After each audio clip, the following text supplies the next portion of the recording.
Training course की इस class में हम आपको कंप्यूटर में फाइल्स और फोल्डर्स को मैनेज और ऑर्गेनाइज करना सिखाएंगे। ये बेहद ही महत्वपूर्ण स्किल है जिन्हें आपको कंप्यूटर में डेली परफॉर्म करना पड़ता है, जैसे फाइल्स और फोल्डर्स को ओपन करना, न्यू फोल्डर क्रिएट करना, फाइल्स और फोल्डर्स को एक जगह से दूसरी जगह मूव करना, फाइल्स और फोल्डर्स को डिलीट करना, फाइल्स और फोल्डर्स का नाम बदलना, किसी फाइल और फोल्डर को सर्च करना। इसके अलावा और भी बहुत कुछ आप इस वीडियो में सीखने वाले हैं।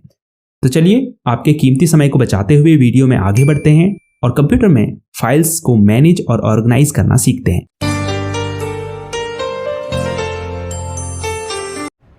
कंप्यूटर में फाइल्स, फोल्डर्स को मैनेज और ऑर्गेनाइज करने के लिए फाइल एक्सप्लोरर का यूज किया जाता है। पिछले विंडोज वर्जन में हम इसे विंडोज एक्सप्लोरर के नाम से जानते थे। फाइल एक्सप्लोरर ओपन करने के लिए डेस्कटॉप में दिस पीसी पर क्लिक करें, या फिर इसकी जगह अगर माई कंप्यूटर शो हो रहा है तो वो भी एक ही बात है। इसे आप टास्क बार यानी यहां से भी ओपन कर सकते हैं। ये इसका प्रोग्राम आइकन है। अगर यहां नहीं शो हो रहा है तो नीचे स्टार्ट बटन पर क्लिक करें। उसके बाद यहां प्रोग्राम लिस्ट में आपको फाइल एक्सप्लोरर शो हो रहा होगा। ओपन करने के लिए इस पर क्लिक करें। इसके अलावा फाइल एक्सप्लोरर को ओपन करने के लिए सर्च बार में फाइल एक्सप्लोरर टाइप करें, फिर ओपन पर क्लिक करें। वैसे सबसे आसान तरीका यह है कि आप शॉर्टकट की का उपयोग करें। उसके लिए कीबोर्ड में विंडोज+E की को साथ में दबाएं। ओपन होने के बाद फाइल एक्सप्लोरर इस तरह से दिखाई देता है। पहली बार में देखेंगे तो बिल्कुल समझ में नहीं आएगा, लेकिन अभी मैं आपको इसकी एक एक चीज अच्छे से समझा देता हूं। लेफ्ट साइड में सबसे ऊपर ये जो एरिया आपको दिखाई दे रहा है, इसे टूल बार कहते हैं। इस छोटे से डाउन एरो पर अगर आप क्लिक करेंगे तो आप इस टूल बार को कस्टमाइज कर पाएंगे। जैसे अनडू, रीडू, डिलीट और अन्य बटन को आप यहां ऐड और रिमूव कर सकते हैं। उसके बाद ये पूरा एरिया रिबन कहलाता है, जिसमें सबसे ऊपर कुछ टैब्स हैं जैसे फाइल, होम, शेयर और व्यू। प्रत्येक टैब के अंदर आपको डिफरेंट ऑप्शंस देखने को मिलेंगे। होम टैब के अंदर जैसे फाइल्स को एक लोकेशन से दूसरी जगह मूव करने के लिए मूव टू ऑप्शन है, फाइल को डिलीट, रीनेम करने के लिए ऑप्शन है, न्यू फोल्डर क्रिएट करने के लिए ऑप्शन है। ऐसे ही हर टैब में कई सारे ऑप्शंस आपको देखने को मिलेंगे। आप ऊपर राइट साइड में इस अप एरो पर क्लिक करके रिबन को हाइड कर सकते हैं और दोबारा इस पर क्लिक करेंगे तो ये फिर से शो हो जाएगा। इसके अलावा शॉर्टकट की Ctrl+F1 दबाकर भी आप रिबन को शो हाइड कर सकते हैं। ये बैक बटन है जिससे आप पेजेस में पीछे जाते हैं। जैसे मैं दिस पीसी पर अगर क्लिक करूं, फिर OS में क्लिक करूं, फिर ड्राइवर के फोल्डर को खोलूं तो मैं बैक बटन से पीछे के पेजेस में वापस जा सकता हूं। ये फॉरवर्ड बटन है आगे जाने के लिए। जैसे मैं पेजेस में पीछे आ गया हूं तो वापस आगे जाने के लिए फॉरवर्ड बटन दबाना होगा। अब ये छोटा सा डाउन बटन आपको दिखाई दे रहा है, इस पर क्लिक करके आप रिसेंट लोकेशन पर जा सकते हैं। जैसे हम अभी ड्राइवर्स, OS और दिस पीसी में गए थे तो यहां पर हमें रिसेंट विजिट लोकेशन शो कर रहा है।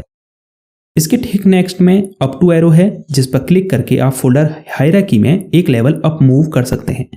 जैसे मैं यहां चला जाता हूं, ठीक है। अब जैसे ही मैं अप टू एरो को दबाऊंगा तो मैं फोल्डर हायरार्की में एक लेवल ऊपर जाऊंगा। इससे आप ये भी पता कर सकते हैं कि जो फाइल आपने ओपन की है वो किस फोल्डर के अंदर है और वो फोल्डर किस फोल्डर के अंदर है। हालांकि आप एड्रेस बार से भी ये काम कर सकते हैं। जैसे मुझे पीछे के फोल्डर्स में जाना है तो मैं क्रोम पर क्लिक कर सकता हूं, या गूगल में क्लिक कर सकता हूं, या बिल्कुल पीछे जाने के लिए दिस पीसी पर क्लिक कर सकता हूं। अप टू और बैक एरो का यूज कुछ सिमिलर है, बट बैक एरो का यूज आप तभी कर पाएंगे जब आप पेजेस में आगे आए होंगे। जबकि कितने भी सब फोल्डर्स अंदर की फाइल को आपने ओपन किया हो, आप अप टू एरो का यूज करके फोल्डर हायरार्की में ऊपर की तरफ मूव कर पाएंगे। ये एड्रेस बार है, यहां आपको इस फोल्डर का पूरा पाथ शो होता है, या कह सकते हैं एड्रेस शो होता है। इससे पता चलता है कि ये फाइल या फोल्डर फाइल एक्सप्लोरर में कहां सेव है। इसके ठीक बगल में रिफ्रेश बटन है, जिससे आप इस करंटली ओपन फोल्डर को रिफ्रेश कर सकते हैं। ये लास्ट में सर्च बार है, जिससे मैं इस फोल्डर के अंदर मौजूद फाइल्स को सर्च कर सकता हूं, या फिर अगर मैं दिस पीसी में होता तो मैं उसके अंदर किसी भी फाइल को सर्च कर सकता हूं। जैसे मैं टाइप करता हूं ड्राइवर्स और फिर इस एरो पर क्लिक करता हूं तो आप देख सकते हैं ड्राइवर्स से रिलेटेड फोल्डर्स यहां शो हो रहे हैं। अब मैं इस पर क्लिक करके सीधे इस फोल्डर को ओपन कर सकता हूं। तो बेसिकली इससे मेरा टाइम बचता है, ठीक है। तो अब चलते हैं बाएं तरफ, यानी लेफ्ट साइड। ये है नेविगेशन पैन, जिसमें कई मेन फोल्डर्स और आपकी ड्राइव्स शो होती हैं, जैसे C ड्राइव, वन ड्राइव। ऐसे ही क्विक एक्सेस सेक्शन शो हो रहा है। अगर आपको क्विक एक्सेस सेक्शन के अंदर सेव्ड फोल्डर्स या फाइल्स को ओपन करना है तो या तो आप इस पर क्लिक कीजिए, या फिर इसके आगे ये जो राइट एरो है इस पर क्लिक कीजिए। अंदर सेव्ड सभी फाइल्स और फोल्डर्स आपको शो होने लगेंगे। वापस इस एरो पर क्लिक कीजिए, ये कोलैप्स हो जाएगा। अब ये कंटेंट एरिया है जहां फाइल्स और फोल्डर्स की लिस्ट आपको शो होती है। तो चलिए अब देखते हैं कि अगर आपको इन फाइल्स और फोल्डर्स का व्यू चेंज करना है तो कैसे करेंगे। फॉर एग्जाम्पल इन फाइल्स और फोल्डर्स के आइकन्स छोटे हैं, आप इनको बड़ा करके देखना चाहते हैं तो कैसे करेंगे। सबसे पहले यहां ऊपर व्यू टैब पर क्लिक करेंगे, फिर लेआउट ग्रुप के अंदर आपको एक्स्ट्रा लार्ज आइकन और मीडियम आइकन वगैरह ऑप्शंस दिख रहे होंगे। जो भी आपको पसंद हो उस पर क्लिक कर दीजिए। आप माउस कर्सर को इन ऑप्शंस के ऊपर ले जाकर देख सकते हैं कि अगर आप किसी पर्टिकुलर ऑप्शन पर क्लिक करेंगे तो फाइल्स आइकन किस तरह से शो होंगे। इसके अलावा आप फाइल्स को शॉर्ट भी कर सकते हैं। जैसे आप व्यू टैब के अंदर ही करंट व्यू ग्रुप्स में शॉर्ट बाय ऑप्शन पर क्लिक करेंगे तो आपको कई सारे अन्य ऑप्शंस देखने को मिलेंगे। जैसे अगर आपको सबसे बड़ी साइज की फाइल्स को लिस्ट में पहले शो करना है तो साइज पर क्लिक करें, तो आप यहां देख सकते हैं बड़ी साइज की फाइल सबसे पहले शो हो रही है और फिर उससे छोटी और फिर उससे छोटी। तो ऐसे ही आप टाइप, नेम, डेट के बेस पर फाइल्स को शॉर्ट कर सकते हैं। अगर किसी फाइल या फोल्डर को ओपन करना है तो उसके ऊपर माउस से डबल क्लिक करेंगे या फिर माउस कर्सर को उसके ऊपर ले जाकर राइट क्लिक दबाएंगे, फिर ओपन पर क्लिक करेंगे। अगर एक न्यू फोल्डर क्रिएट करना है तो कैसे करेंगे। जैसे मुझे यहां डेस्कटॉप के अंदर एक फोल्डर क्रिएट करना है तो मैं सबसे ऊपर जाऊंगा टूल बार में, फिर इस फोल्डर आइकन पर क्लिक करूंगा। आप देख सकते हैं फोल्डर क्रिएट हो चुका है। अब मैं इसको कोई नाम दूंगा। आप कीबोर्ड में Ctrl+Shift+N शॉर्टकट की दबाकर भी एक न्यू फोल्डर क्रिएट कर सकते हैं। अब अगर मुझे इस फोल्डर को यहां से दूसरी लोकेशन पर मूव करना है, फॉर एग्जांपल डॉक्यूमेंट में मूव करना है, तो हम क्या करेंगे, इस फाइल को सेलेक्ट करेंगे, फिर होम टैब के अंदर कॉपी ऑप्शन पर क्लिक करेंगे। हालांकि आप इसके लिए सेलेक्ट करने के बाद सीधे Ctrl+C दबा सकते हैं, फाइल कॉपी हो जाएगी। फाइल फोल्डर को एक जगह से दूसरी जगह मूव करने से पहले एक बात यहां पर ध्यान देने वाली है, अगर आप इस फोल्डर को यहां भी रखना चाहते हैं और दूसरी जगह भी रखना चाहते हैं तो आप इसको मूव करने के लिए क्या करेंगे, इसे कॉपी करेंगे। अगर यहां से हटाकर दूसरी जगह रखना है तो कट करेंगे। जैसे सिलेक्ट कर लिया, फिर कट के ऑप्शन पर क्लिक किया। आप कट करने के लिए सिलेक्ट करने के बाद सीधे शॉर्टकट की Ctrl+X भी दबा सकते हैं। अब उस फोल्डर में जाइए जहां आप इसे मूव करना चाहते हैं, फिर ऊपर पेस्ट के ऑप्शन पर क्लिक कीजिए या फिर आप पेस्ट करने के लिए Ctrl+V शॉर्टकट की भी दबा सकते हैं। एक और तरीका है फाइल फोल्डर को कॉपी कट पेस्ट करने का। फाइल को सिलेक्ट कीजिए, फिर राइट क्लिक दबाइए। पॉपअप मेन्यू में नीचे की तरफ कट कॉपी पेस्ट का ऑप्शन शो हो रहा है, जो भी आपको करना है उस पर क्लिक कीजिए।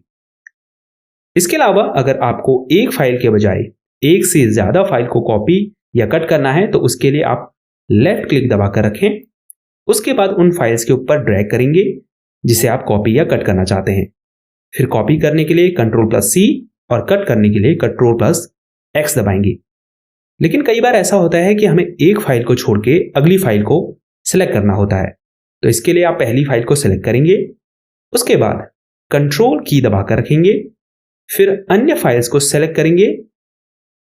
लेकिन अगर आपको एक फोल्डर की सभी फाइल्स को सेलेक्ट करना है, उसके लिए या तो ऊपर होम टैब में सेलेक्ट ऑल पर क्लिक करें या फिर कीबोर्ड में Ctrl+A की दबाएं। इससे ऑल फाइल्स सेलेक्ट हो जाएंगी, जिसे फिर आप कट कॉपी कर सकते हैं। अगर आपको फाइल को डिलीट करना है तो उस फाइल को सेलेक्ट कीजिए, उसके बाद होम टैब से आप इसे डिलीट कर सकते हैं या फिर इसके ऊपर राइट क्लिक दबाकर यहां से भी इसे डिलीट कर सकते हैं, या फिर सिंपली कीबोर्ड में डिलीट की को दबाइए, फाइल डिलीट हो जाएगी। अब अगर आपको किसी फाइल या फोल्डर का नेम चेंज करना है तो आप क्या करेंगे, सबसे पहले फाइल को सेलेक्ट करेंगे, फिर होम टैब के अंदर रीनेम ऑप्शन पर क्लिक करेंगे या फिर इसके ऊपर राइट क्लिक करेंगे और पॉपअप मेन्यू में नीचे की तरफ शो हो रहे रीनेम के ऑप्शन पर क्लिक करेंगे। इसके अलावा कीबोर्ड में F2 की दबाकर भी आप इस फाइल को रीनेम कर सकते हैं। एक और इजी तरीका है, फाइल को सेलेक्ट कीजिए, उसके बाद इसके ऊपर माउस कर्सर को रखकर 2-3 सेकंड तक लेफ्ट क्लिक को दबाए रखें, फिर छोड़ें। अब फाइल नेम टाइप करें और एंटर दबा दें। फाइल एक्सप्लोरर में आप अपनी इंस्टॉल्ड ड्राइव्स को भी देख सकते हैं। इसके लिए नेविगेशन पैन में दिस पीसी पर क्लिक करें। यहां आप देख सकते हैं डिवाइसेस एंड ड्राइव्स में एक ड्राइव शो हो रही है, ये C ड्राइव है। यही वो प्राइमरी लोकेशन है आपके कंप्यूटर में जहां आपकी सभी फाइल्स स्टोर होती है। इसके अलावा अगर आपने कोई एक्सटर्नल ड्राइव जैसे पेन ड्राइव या DVD को कंप्यूटर से कनेक्ट किया होगा तो वो भी आपको यहाँ शो होंगी। यहाँ सिर्फ एक ड्राइव इसीलिए शो हो रही है क्योंकि ये एक नया पीसी है और हमने इसमें अभी पार्टीशन क्रिएट नहीं किए हैं। हो सकता है आपके कंप्यूटर में 2 या उससे अधिक ड्राइव आपको शो करे।